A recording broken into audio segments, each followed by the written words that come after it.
This is a Fairly Ridiculous podcast. Please keep in mind that while we are a positive podcast, we will be discussing dark tales, and the content may not always be up to par with current cultural and social standards.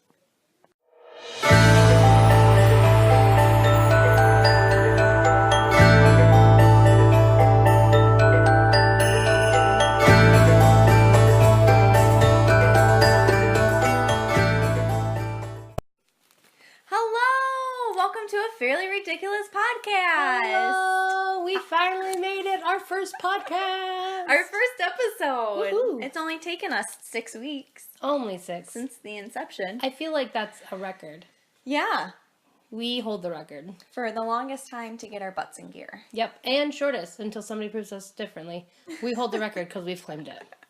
Because I'm pretty sure that's how records work. So, what? So today we are talking about The Boy Who Left Home to Find Out About the Shivers, our very Yes. first story. It is crazy. It was really good. My brain is in shock still from the utter ridiculousness that is the story. Yeah, I was really impressed at how much I liked it. It's a good one for sure.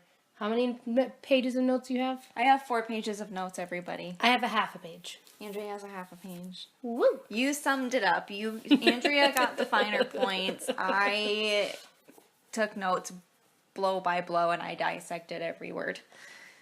Is how Which is I took great. notes. Which is great. Hopefully you guys got a chance to read the story before. If not, we have a summary.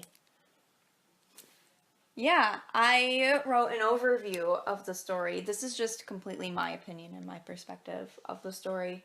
I thought that the intention of the story for the lesson to be was fear. Maybe to teach about fear, because he's trying to find out what the shivers feel like. You know, like when you get the heebie-jeebies sometimes. He doesn't have any idea what that feels like. He's never felt it before, and he's like, I want to learn about it. How do you get it? But I don't think that's actually what the story's about. I think it's more learning about courage, maybe. Yeah. But he wasn't ever actually courageous. He was always so practical. He wasn't ever scared. Right. So there was no opportunity to be courageous. Makes sense. Yeah, and that's also probably, like, because he was never scared, that might also be because he's quote-unquote stupid. Because that's how the story starts out, is he's a stupid boy. I hate that word. Yeah. I hate it. Yeah. But it's an old story. Yes. It's the translation. I understand that. But I hate that word. Yeah, and like, he might not be the brightest crayon in the box anyway, but that doesn't make him stupid. Right.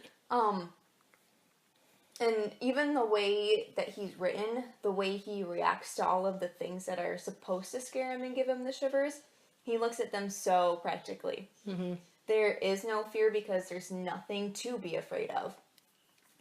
He almost always starts his interactions with these scary things with a question.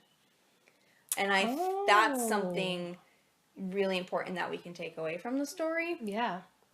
Because we're always, I think, living in a time of the fear and the unknown. But probably even more so, like, the last several years or few years. With fear-mongering. People preying on our own fears, using the unknown to scare us. Right. And we fall prey to that really easily because we don't ask questions ourselves. We just trust whatever we're told, whether or not that's good or bad. So I think the story is a really good lesson in asking questions about things that may or may not be scary, and to learn about them. Because when you learn about them, you don't have to be scared of it anymore. Because you bring light to it. It's not a dark, mysterious, hidden thing. You now have a definition and a shape and a reason and a why and a how. And when you know those things, it's not scary anymore. Yeah. Because fear is in the unknown, not the known. Yeah, exactly. That's that's the key in eliminating fear, asking questions and waiting for answers. Fear is what happens when we don't understand things, and this boy just wants to understand. Like, from the very beginning, he wants to learn about what it means to get the physical reaction when you get scared. He wants to learn. Yeah, he's fearless, not courageous, Right. but fearless. Because courageous is working through fear. And if you don't have fear, you can't be courageous. Yeah. But he is fearless. Because he's not afraid of anything. Exactly. I like it. Yeah. I like that. I didn't think about that. That he starts everything with a question. No, I didn't even get that in it. That was really good. I think every interaction he had in the story, he asked a question. So the first instance of someone trying to teach him about the Shivers, when he's staying the night with the sexton and his wife. Right. Which, the priest, if you don't know what the sexton is. Old-timey words. Yep. For those of you that didn't read the story, his dad sent him to go live with the priest because he kept bothering his dad about what the Shivers are. So he's like, go learn the Shivers. Go figure out what they are here. Yep. Yeah, so he goes to the sexton's, the priest's house for one night, and the sexton thinks he's got this really clever plan to try and scare the boy. And he dresses up like a ghost, and he waits for the boy in the bell tower because he gave him the task of ringing the bell in the morning. Right. And when the boy goes up to ring the bell in the morning, he sees the quote-unquote ghost standing in the corner, and he's like, hey, you're not supposed to be here. What are you doing here? Like, if you don't leave, I'm gonna kick you out. Like, that's his initial reaction, like, why are you here? You're not supposed to be here. Right. And then, like, so he calls out multiple times trying to tell this guy to leave, and he goes, he's like, well, and when that didn't help, like, we're expecting that to be helpful? Just yelling at something in the corner. Because if it was a ghost, what is yelling going to do? Right. But I don't think, yell louder. Right. I think he knew in that moment that it wasn't a ghost. Like, people thought he was stupid. He wasn't stupid. He just was not knowledgeable about one area. But because of that one thing, they just assumed he didn't know anything. And they treated him as such. And as we're going to find out in a sec, it hurt people. Because they assumed incorrectly about his mental intellect. Because I'm like 95% sure he knew there was a human underneath that like white sheet in the corner.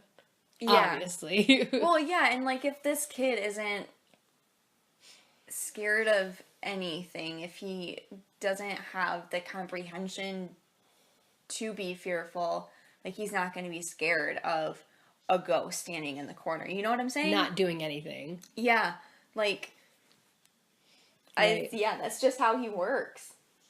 So the boy pushes him down the stairs because he's a man of his word. And I respect that. He said 4 times, if you don't get out now, I'm going to push you down the stairs. And he did. And then so he falls down the stairs, the guy breaks his leg, and the boy just goes back home. And after a while, the sexton's wife comes around to the house freaking out, "Where is my husband? Where is my husband?" The sexton's wife comes looking for her husband because I guess the church isn't the first place we're looking. Which is hilarious. Like, why isn't that the first place that she would go to look? Like, right. And it takes her how long? It takes like what, a day or 2 to find him, and she didn't look. It takes like the whole day. But the thing is she explicitly tells the boy, he went up into the belfry ahead of you. She knew where he was, and the first place she looked was at the boy's house. Instead of... If anybody in this story is stupid, it is that woman. I do not like her. Off the bat, horrible way to start off secondary characters. Horrible. That's funny. So the priest broke his leg, right? Yeah. Like, just demolished it, and now he's stuck at the church. Yeah. Which is hilarious. And then it's all, yeah. This is where I have a problem with the entire story. Like, this is the only place.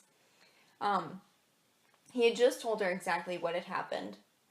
And the husband's at fault for what had happened. I'm placing the blame right at his feet. Like, he wasn't making good choices. He was trying to scare the boy, and then when the boy warned him, not once, but 3 times, he still didn't go away. Right. And the boy is telling her there was someone up there who wasn't supposed to be there, so he handled it like he knows how. He didn't know who was under the sheet. How could he? He's under a sheet. So what's he gonna do? Just let it happen? Like, what if it's like a robber or... Yeah, what if it's an actual bad guy? He would have saved the church at that point. Yeah. Versus breaking the priest's leg. Like, he didn't know. He took his chances. Yeah, then the wife doesn't even go start out looking for him where she knew he would have been last. She's not looking at the church. She's not looking in the bell tower. She goes straight to the boy's house to be mad at him and yell at him and kick him out of her house. Because her husband was stupid and she's stupid. I know you don't like that word. But they were not exhibiting good judgment. No, not at all. So his father gets really mad about this. The boy's father gets really upset. He's like, I want you out. I don't want to see you here anymore. Here are 50 talers. Which is money. Yes. He gives him probably a lot of money and he says, get out of my sight. I don't ever want to see you again. And, like, I know his father's, like, that's supposed to be the driving point in the story of how the boy goes out to learn about this thing he's never known before. But it really struck me in the way of, like, how many LGBTQ youth have heard something like that. Mm-hmm. You know, yeah, because kids like that get thrown out of their homes so often, and it's really sad. It just made me think, like, this happened hundreds of years ago, and it happens still today. Mm-hmm.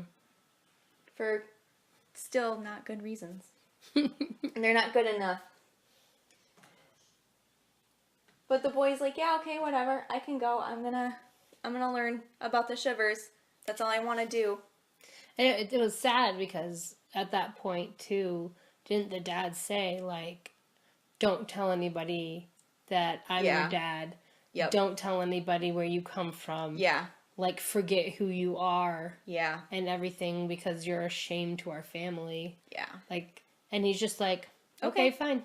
Yep. Like, he's totally cool with it. He's like, whatever, I'll go. Yep. So, as he's traveling out, he meets a man on the road. And this guy's like, oh, I can teach you about the Shivers. I got this. Don't worry. And I think they make a bet. Yeah. For the money. The boy's like, okay, if you can teach me about the Shivers, I'll give you all of my money. And the guy's like, got it. So he takes him to, what would you call it? Gallows. The gallows. Yeah. So he takes him to the gallows, and there's how many guys like there? 7? 5 or 7? Yeah, there's a fair number of guys. There's a bunch of dead bodies. Swinging. In the wind. They're just hanging, chilling, and super dead. So, yeah. So the boy settles down for the night. He's just hanging out. And with the dead people. He looks at the guy. The guy's swinging up in the gallows, and he's like, you guys must be pretty cold up there. You gotta be pretty lonely. Why don't I take you down, and you come hang out with me by my fire, and we'll just have a good time, and it'll be fine. Like, you guys seem nice. But because they're dead.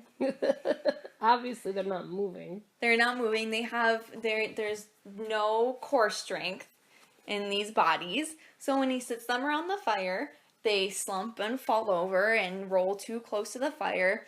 And he gets mad at them. And he says, be careful or I'll hang you up again.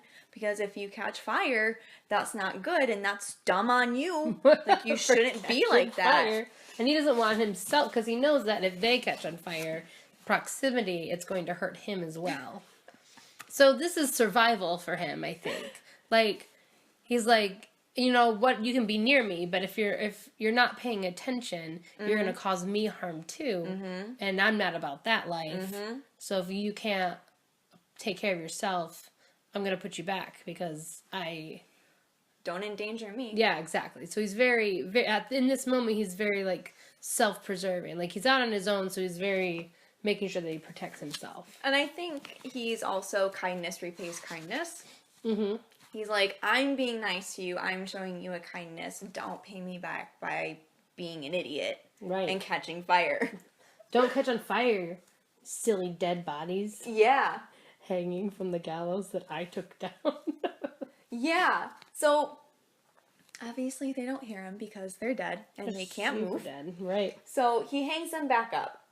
And then, again, I think we are shown that he is a person who says what he means and means what he says. Mm-hmm. He said, if you are not careful, I will hang you back up. And they were not careful, so he hung them back up. He did. So the next morning, the guy comes back and the boy's like, it was fine. It was whatever. The guy, I had to hang the guys back up because they weren't being cool. And the dude's like, well, okay. And in this moment, you find out about investing and gambling. He doubled his money in one night.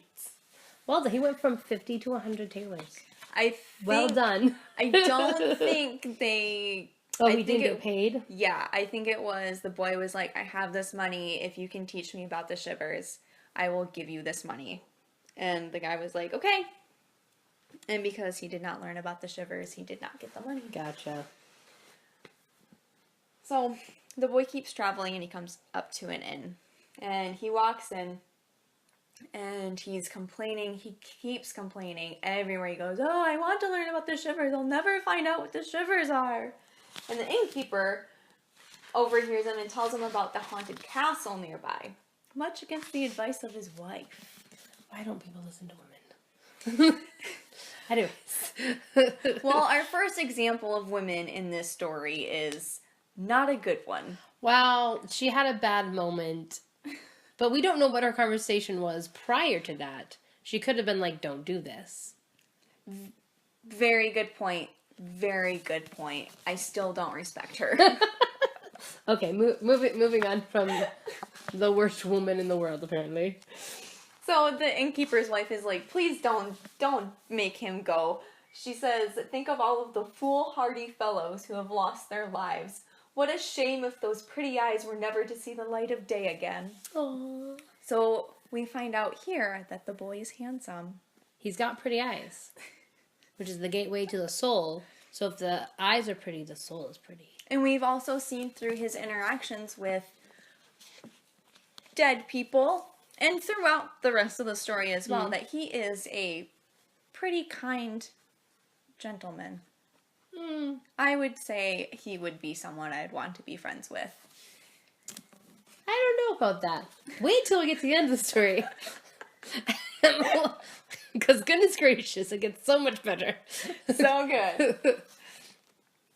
So here we get to the part in the story that makes it, I think, a true fairy tale. Yes. Because we find out that there is a king. And this king has promised his daughter in marriage, the most beautiful girl in the land, to any man who could spend 3 nights in the castle. That is super haunted. Yes, because otherwise how would this be a fairy tale? Exactly. Finally, we get to the fairy tale. Without a hero, a princess, and a castle. Right. And marriage. Like, and, yeah. And challenge. And challenge. And also in the castle is full of great treasures guarded by evil spirits, and the treasures would be set free if only one man could survive 3 nights. So not only is it a challenge from the king, but it's the challenge from these ghosts and ghouls and goblins themselves. Yes, you not only have to prove to the king that you are clever enough or worthy enough or brave enough to survive in this haunted castle. You have to be of strong enough character, maybe, and prove to the evil spirits and break those spirits. Yeah, you gotta outwit them. Yeah. And in doing, and now in proving to them that you are worthy, you then prove to the king that you are worthy. Yep. So the boy takes on this challenge and he goes to the king and he asks for permission to spend the 3 nights in the castle. Mm-hmm. And the king grants the request and he tells the boy that he can have 3 things to bring with him. So the boy asks for a fire, a lathe, and a wood carver's bench and a knife. Which I think this counts as 4. This is 4 items, and that's not 3 things. Well, I know the carver's bench and the knife is supposed to be counted as 1, but they are 2 separate items, and it's 4 things. It doesn't matter that whether it has to be 3 or 4, just be consistent. Just be consistent. So during the first night, the boy encounters 2 cats. And this is the part of the story where it just gets dark. It just goes so downhill so fast. Like the dead men in the fire wasn't intense enough. No, it wasn't. Ugh. So the cats are meowing about how cold they are. And the boy, in his typical generosity, invites them to sit by the fire with him. And after they're warmed up, they suggest playing a card game. How do cats play card games? Well, they're ghosts, so, like, whatever. Are they ghosts? I don't remember them being ghost cats. They have to be ghost cats, because don't they go crazy for a sec after? They go crazy, so, like, there's a evil spirit maybe within the cats. Okay. I would buy that. Okay, yeah, me too. But it's a fairy tale. Anything can happen. Anything can happen. And they talk. And yeah. So, yeah, it's like that painting where the dogs are playing poker. Yeah, I think that's exactly what's going on. Except with cats. Yeah. And fire. And fire. Yeah. So the boy's like, okay, fine. Whatever. Takes it in stride. But he's like, you need to show me your paws first. Which I think this is something symbolic in fairy tales. But I don't know what it is. Hey, listeners, what is we call upon you, our podcasting family. Is there a significance to paws or hands within fairy tales? Because it's an odd thing to be like, no, show me your paws. Well, yeah, show me. I mean, I guess it could be like, do you have anything up your sleeve? Are you going to try to trick me? But we don't know exactly what this might mean. So if anybody out there has any kind of information, send it our way. You know how to reach us. You know how to reach us. So he takes their paws and he exclaims right out of the gate, "My goodness, what long nails you have. Okay, Little Red Riding Hood." So and because of that, I was like, oh my gosh, these cats are going to be bad news. This is going to be awful. They're going to hurt him. But that wasn't the case. The boy decided to trim their claws down, and he secured their paws in the vise on the bench. But I don't think he even got to actually trimming their claws before he was like, nope, just kidding. I don't want to play with you anymore, and so I'm going to kill you. He murders them. Yeah. I think the whole let me see your paws, maybe, and like saying, oh, your claws are really long, possibly could be like, this is an excuse for me to trap you in the bench in order for me to murder your faces and then throw you out the window. I didn't even make that connection at all. I just did. This is why I love going over it, because like, I literally just happened. So that's probably, because he does it a few times. He's clever to think of things like that. So now, thinking about it, I'm wondering, he's going, oh, let me see your paws. Oh, they're bad because they trust him enough to get close enough to him for him to grab them by the scruff, pin them in his vise on his bench, and be like, just kidding, I don't want to. And then use his knife. They're dead, and they get tossed out into a pond. Yeah. Which, animal abuse. Jeez. So, and then after that, that's when more hunty, like, cats and dogs come in, and he kills all of them. Yeah, he just gets mad. Well, they're loud, and they're, like, angry because Yeah, he because killed the cat. yes. So that's what happens when you assault spirits in a building, is more of their spirit friends come, and they are very mad. So yeah, he initiated a snowball reaction by doing that, but he succeeds in killing all the rest of them. I love their black cats and black dogs on red hot chains came rushing out of every nook and cranny, more and more of them until there were no place for him to escape to. And they're all going, blah! And he's just sitting there silently, and he's like, I'm done with all of you. And then he goes on a rampage. Yep. Yep. Ridiculous. So then he goes to bed. Yeah, he's like, all right, time for me to sleep. And the bed starts levitating, and it floats all around the castle, and then it gets sick of him, and it dumps him on the floor. Okay. It's a very odd, like, moment in the story.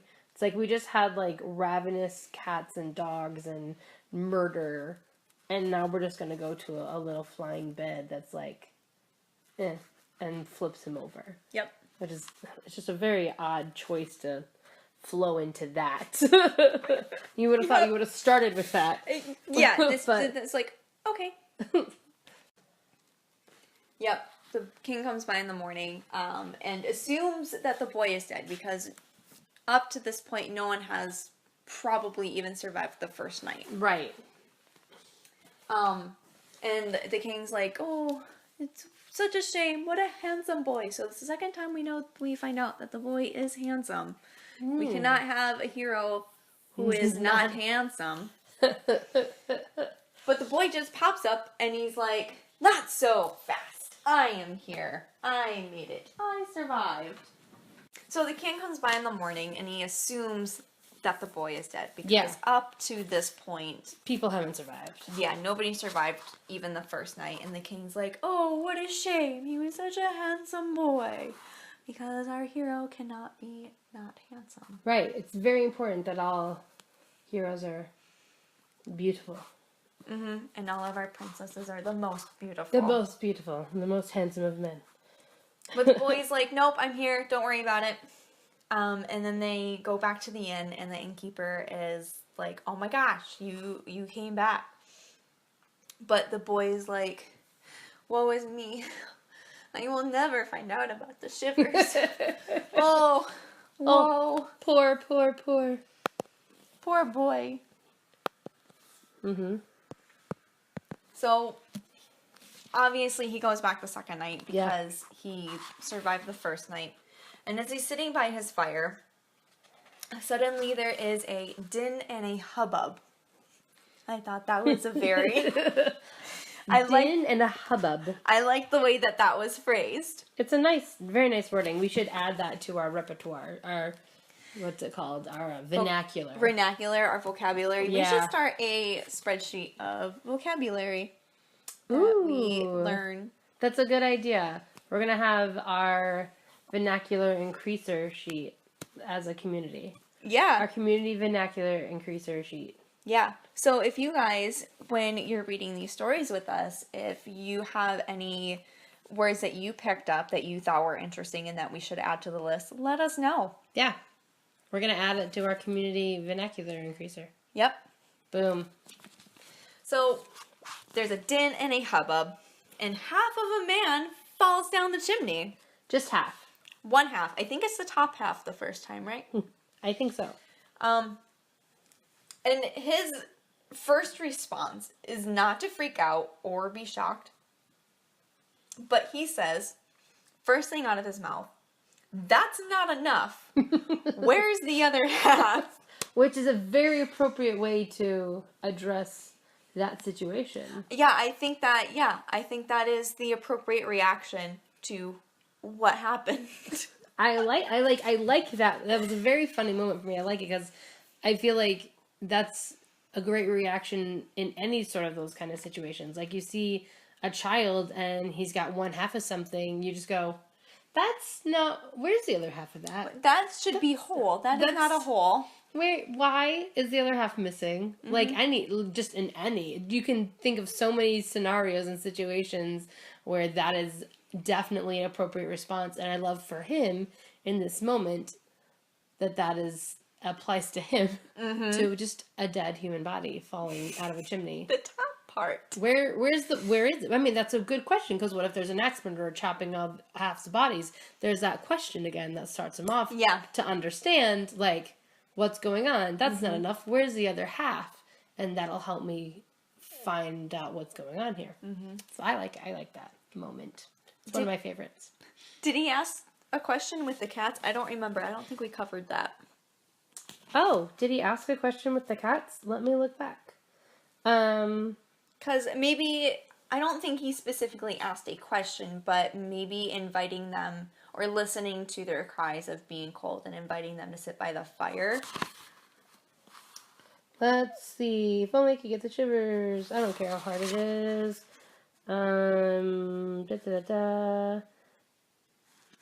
Oh, yeah, he asked. Meow, meow, we're cold. And he says, fools, what's the good of screaming? Like, why? What's the good of that? If you're cold, come sit by the fire and warm yourselves. So he does. He always approaches everything with, like, what is this? Why is that good?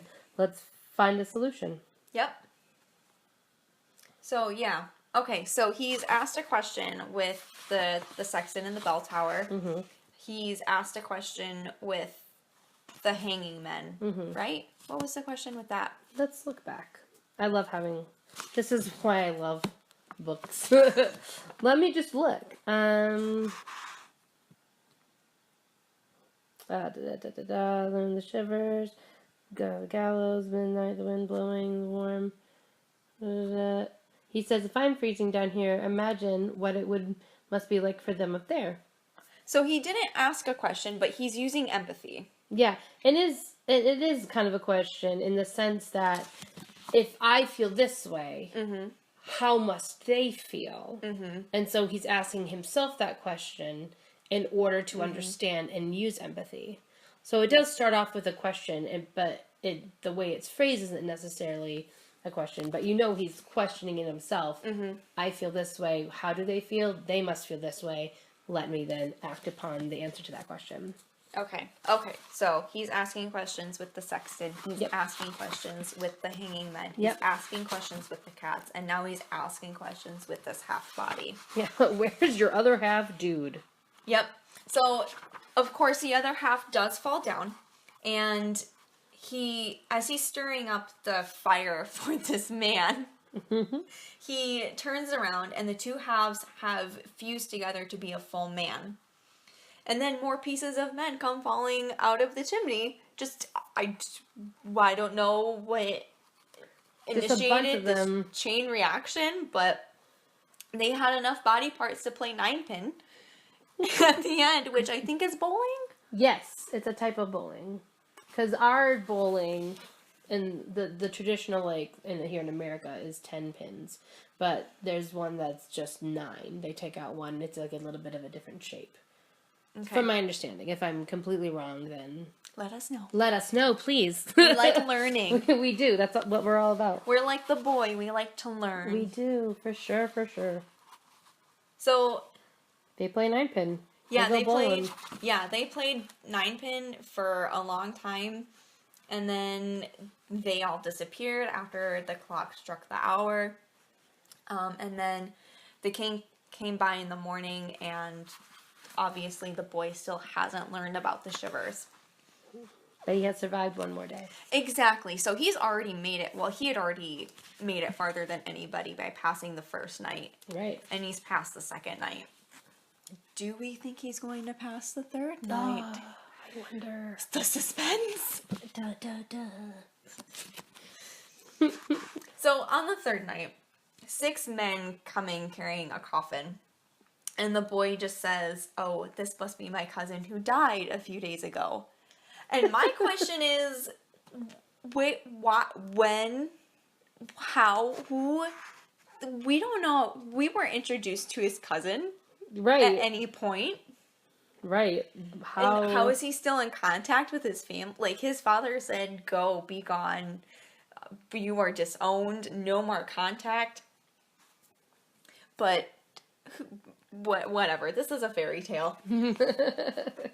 So the boy goes up to the coffin, and he takes the man out of it, and he tries to warm him up by the fire. There's this consistent, like, warming dead bodies up by fires. Mm-hmm. He's always wanting to make sure everybody's nice and warm. The cats were cold, warm them up by the fire. The Gallo people were cold, warm them up by the fire. That's, like, his go-to. And the like, half man. The half man, warm him up by the fire. He's very... this speaks, I think, to his thoughtfulness and his generosity. Mm-hmm. I think he's a very kind gentleman. God has a great heart. I mean, he's crazy. A little bit. He murdered the cats. And threw them into a pond. I think he murdered them for absolutely no good reason. Yeah, that was a little not nice. But he did warm them first. He was nice. I don't know. So he takes the guy out of the coffin and he tries to warm him up by the fire. Mm-hmm. But again, remember how that went with the men in the gallows. Didn't work out so well. So he puts the dead man into bed with him. So like hypothermia. Right, warming each other up. Which is another thought that like he's not that dumb. Like he's not stupid. Mm-mm. He might be not knowledgeable about certain things and he might have like an issue with like one side of an emotion, but the fact that he recognizes and remembers, oh, when someone's really, really cold, a way to help them and cure them is to lay in bed with them because skin-on-skin contact helps heal and cure things like hypothermia. Like, that takes knowledge and, like, capacity for learning and remembering. Yeah. So he's not, again, that's just another one of those moments where you know he's not stupid. Mm-hmm. He just has this one thing that he just doesn't understand. Socially, yep. I guess. Yeah. So, point for not stupid. Point for the boy. Point for the boy. Let's hear it for the boy. Let's hear it for the boy. That should be the episode title. Let's hear it for the boy. Let's hear it for the boy. All right. So you've heard it here, ladies and gentlemen. The name of this episode is officially Let's Hear It for the Boy. I like it. Let's hear it for the boy. I like that we can discover our titles in the middle of our podcasting. See, that's why I wanted to have the conversation before we settled on an episode title. Because who knows what gems we'll find. Exactly. When we have the conversation. When the conversation starts, it labels itself. Exactly. It names itself. Exactly. And I like it. Let's hear it for the boy. So, and this just blew my mind. I was like, of all of the things that happen in this story, the boy laying in bed with this dead man to warm him up actually brings him back to life. So the man comes back to life, and the first thing out of his mouth is, I'm going to strangle you.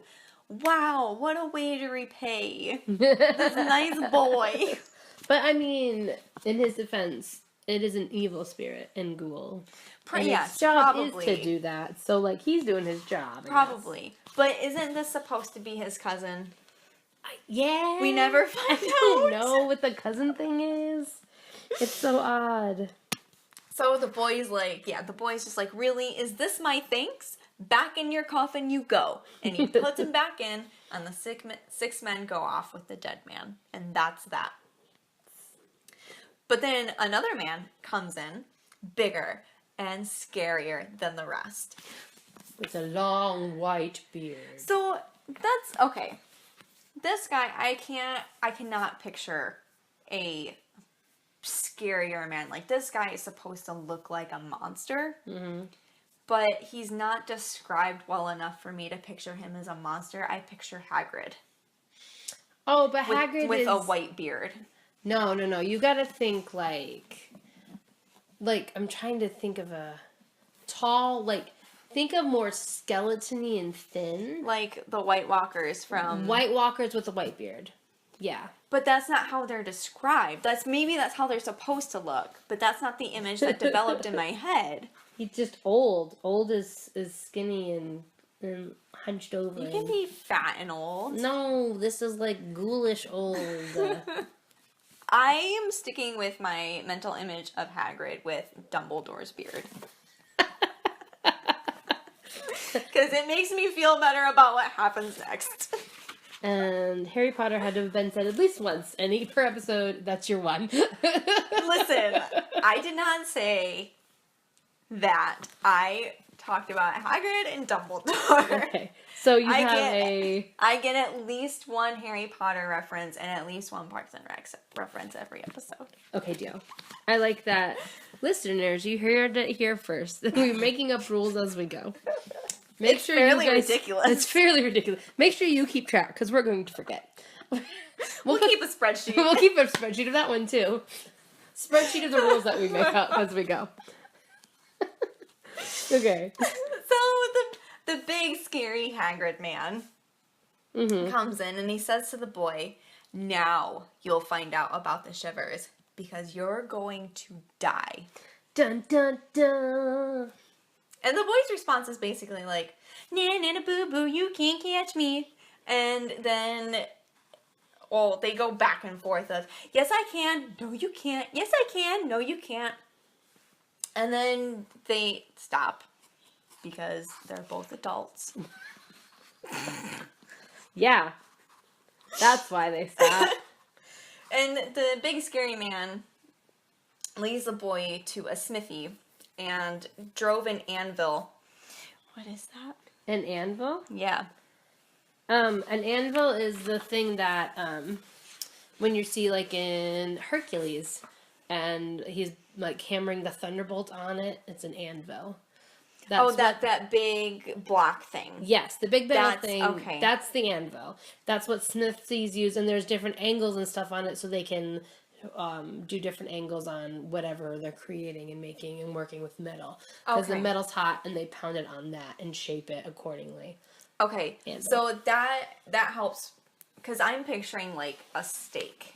No. Because I didn't know what an anvil was. So, like, when they're driving the anvils into the ground, I'm like, that's probably supposed to be impressive.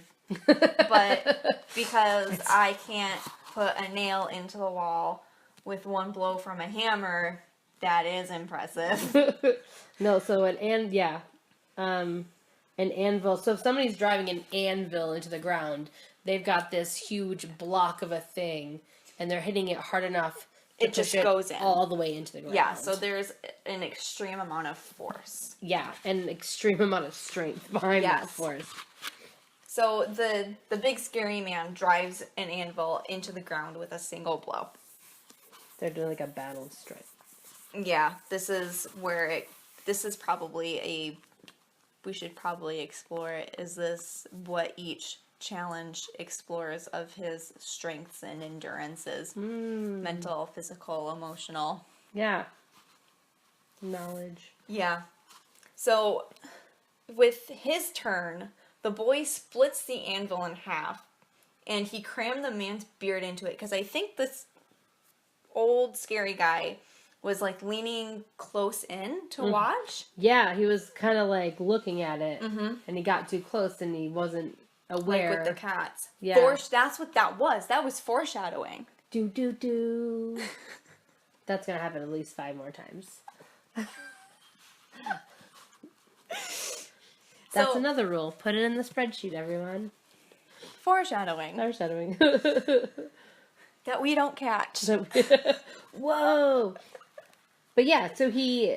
I'm trying to find the exact words for it. I'm on the wrong page. Am I on the wrong page again? Again, I was 2 pages behind. Seized the axe, split the anvil at one stroke, and crammed the old man's beard in the crack. So, the old man kind of, like, weakened it for him. Like, when you ask somebody... Oh, it's the same anvil? It's a second anvil. Oh, okay. The boy seized the axe, split the anvil in one stroke, and crammed the man's beard in the crack. Now I've got you. Yep. And that was really clever. Yeah. Except then he goes crazy merciless, and he's like, "Oh my gosh. This is awful. This is like," I'm like, yeah, he's gonna overcome, and then he's like... He beats the crap out of this guy. Yeah. He picked up an iron rod, rains blows on the old man until the old man whimpered and begged him to stop, and promised to give him great riches.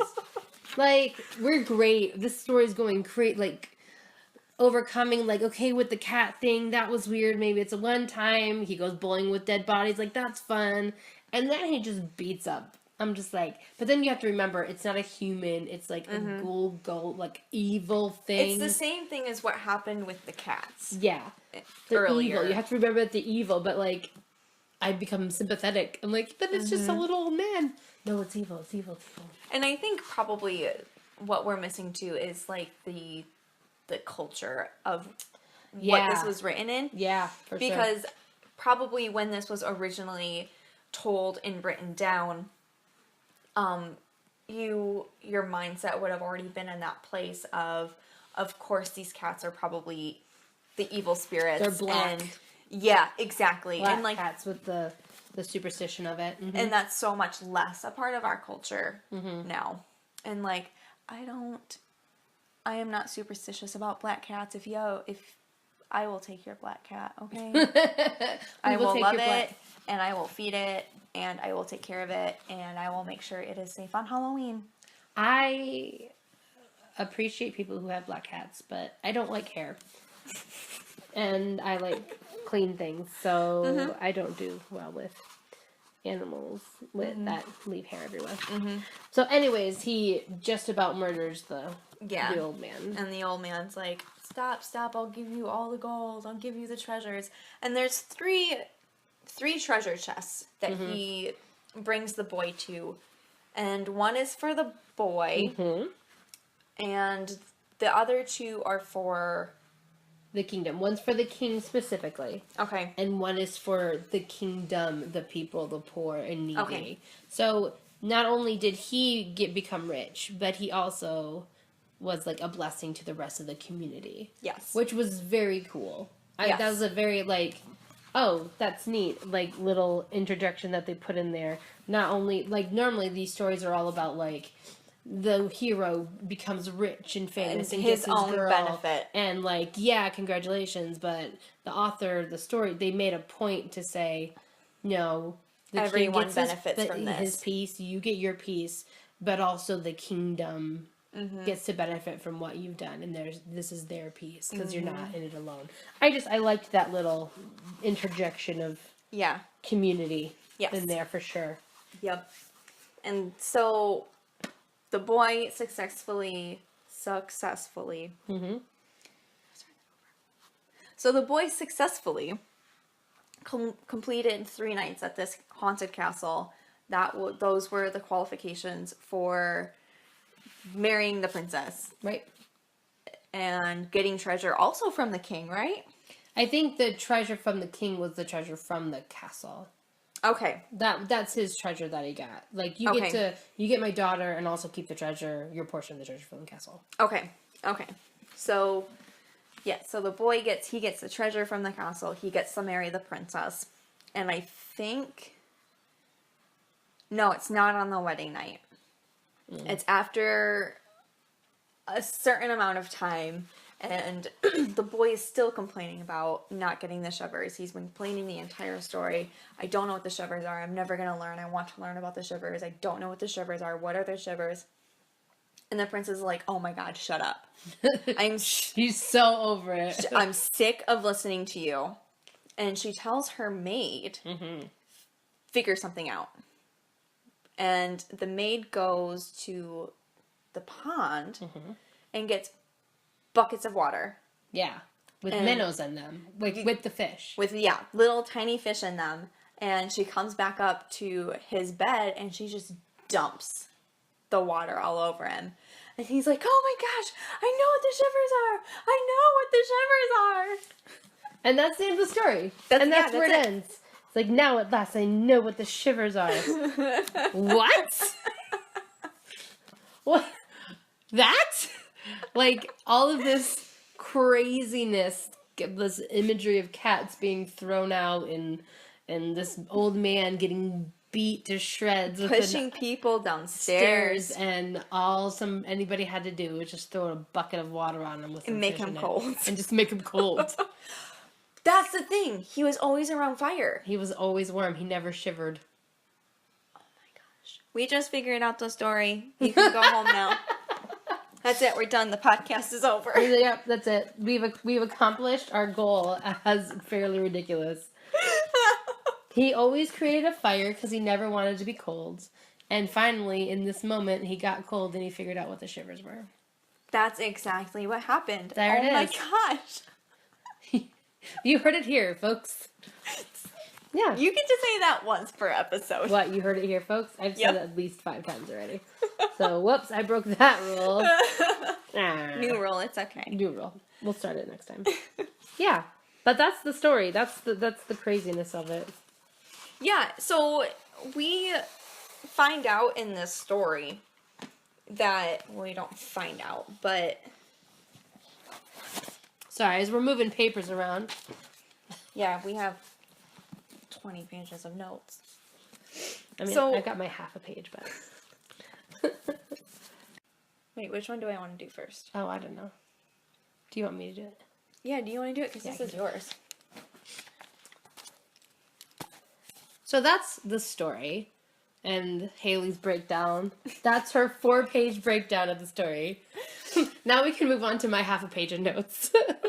Which are really good. They're great. I just like I don't know, I broke it up and I had 2 thoughts. My rant and my rave. What I really liked about it and what I really didn't like about it. My rant is about this story is that how the men just didn't get to the heart of the issue. They kept trying to and we kind of talked about this before.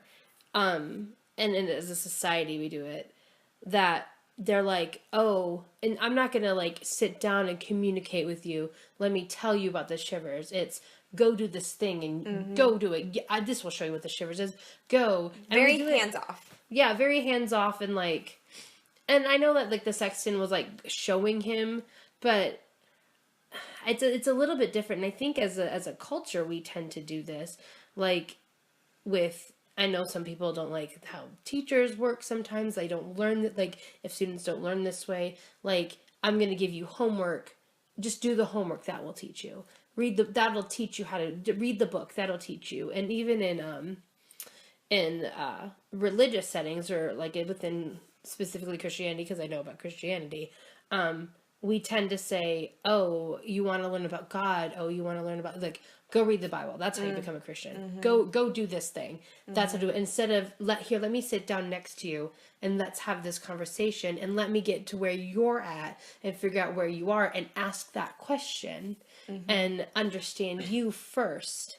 And then I can show you this thing. And that's what all these men that showed up just not doing that. It's go do the math I already problem. know, so I'm going to tell you. Yeah.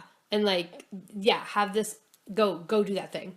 And so it was just every time that's what it was. Oh, this will show you what the shivers are. Oh, that'll show you what the shivers are, instead of let's communicate and let me figure out where your headspace is. Actually solve the problem. Yeah, and actually solve the problem. And then I loved that moment, just the a woman's intuition of just knowing. And it's I know you well enough. I know he's get a bucket of water and dump it on him. Boom. Problem solved. So I love that contrast too. So you've got this sense of how our world operates sometimes. And then in a brief moment, a woman's intuition just kicks in and is I'm done. So that was my rant. Just how we as a society don't come alongside of more than we need to. Or we do it less than what we need to do it. I think education is getting better at it. I know there's teachers that are learning that different students have different learning styles. Yeah. And they've learned how to more come alongside of. Yeah. And I know especially supplementing daytime education with out of school time programs, working in that field specifically, that's something that is intentionally focused on. Right. Is even though we get a fraction of the students in the program, we have to look at them, we have to meet them where they're at, and we have to learn about their different learning abilities. Some kids are super visual learners, some kids have to use their hands. And that's something that's been talked about for a long time, is people learn by doing, not by listening. Well, yes, for the most part, but I learn better through taking notes and writing things down than by doing things. I prefer to write things down, listen, read, take notes, as opposed to doing things with my hands. That's the learner I am.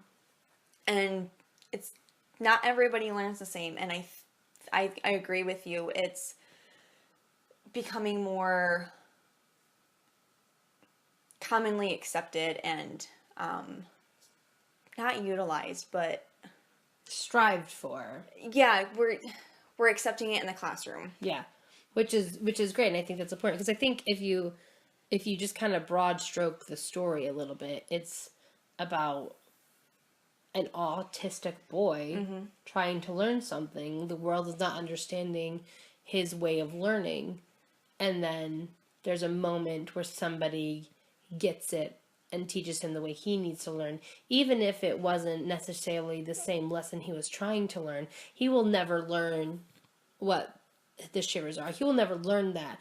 But giving him another way to experience it in a different light at his level, there it is. And that's what we have to strive for when we're working with our community and children in general and things like that with each other.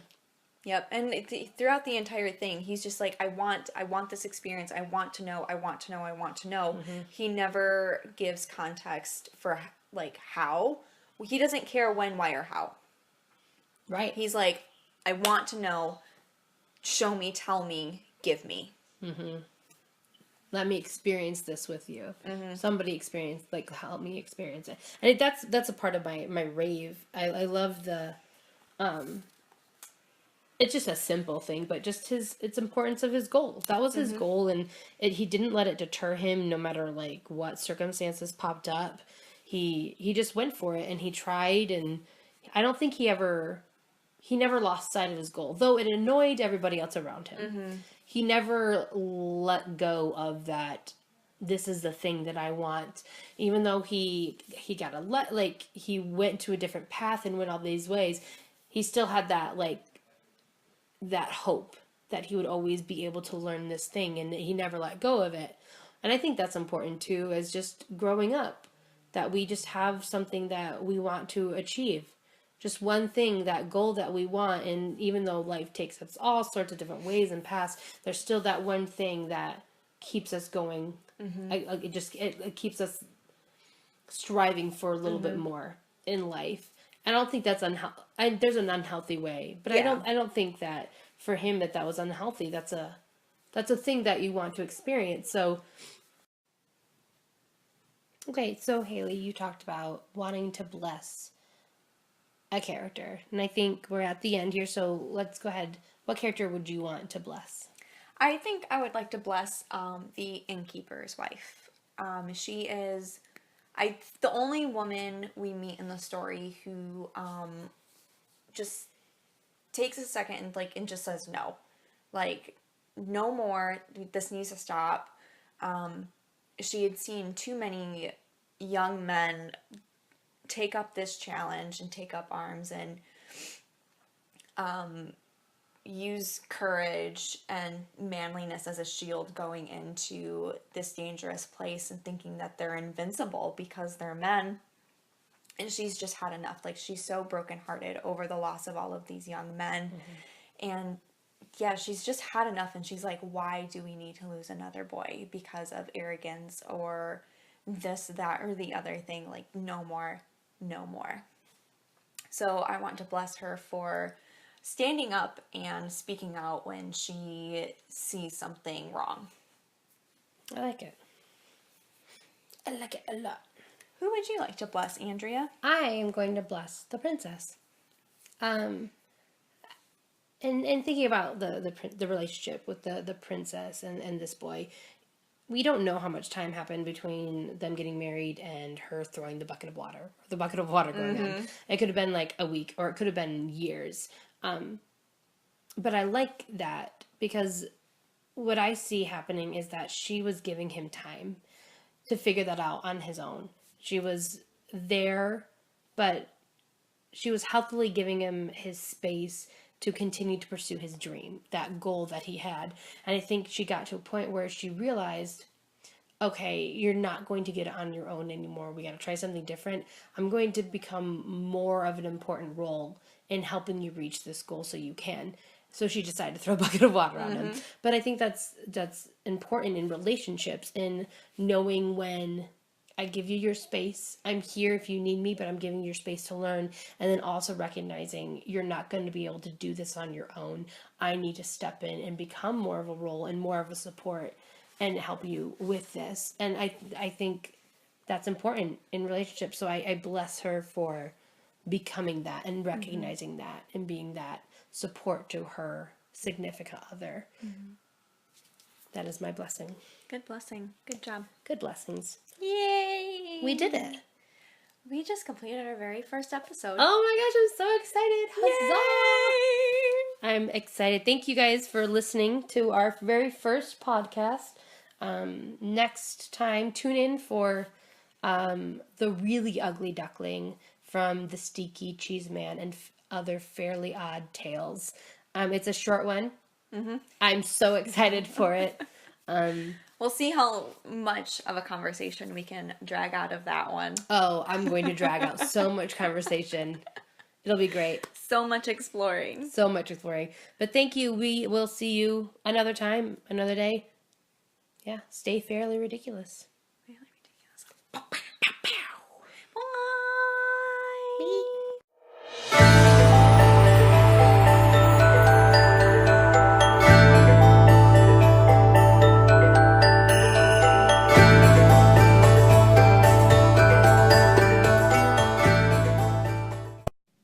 You just listened to a Fairly Ridiculous podcast. We hope you enjoyed it. Want to join the conversation or have a request? You can find us on Twitter, Facebook, and Instagram at AFR Podcast. You can also leave us a voice message at anchor.fm/fairlyridiculous. So please leave us a review, but only if it's ridiculous.